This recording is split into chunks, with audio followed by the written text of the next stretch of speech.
Варнежите од дожд не ги спречија струмичени да го одбележат чист понеделник. Толпа народ се собра на градскиот плоштад за да го вкуси познатото бело гравче. Мала посна трпеза беше поставена во близина на Центарот за култура Антон Панов. Граѓаните останаа верни на традицијата. Многумина чекаа да го пробат посниот грав. Оваа традиција не е од вчера, долга е 100 години.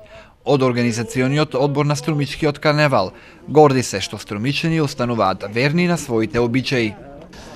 Мене многу пати ме прашувале дали повторувањето на некои обичаи се не стануваат досадни. Мојот одговор беше дека оние обичаи кои се ритуални се тие што го очувуваат, значи обичајот, и поради тоа, иако во измената форма ги одржуваме, се со цел да ја сочуваме традицијата, додека главниот настан, карневалот, го прилагодуваме на современите текови.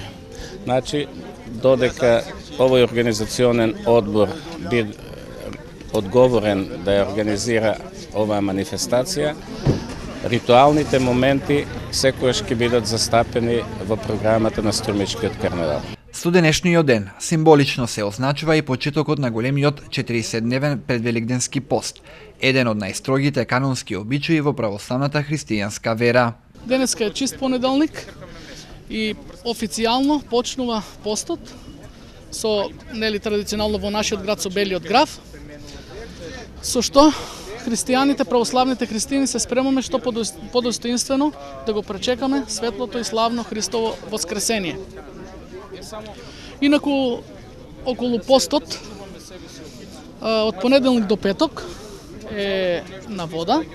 Во сабота и недела правилото на постот вели масло и на цветници и на благовештение се јаде риба. Значи тоа е околу правилото на постот. Инаку да се молиме ние православните христијани вака индивидуално и соборно, Господ да не укрепи во подвигот на постот и во молитва, што почисто, што по искрено, што подостоинствено да си го пречекаме воскресението Христово. Во сите домови денеска се подготвува и се служи бел незапржен посен грав, како знак на почиток на постот.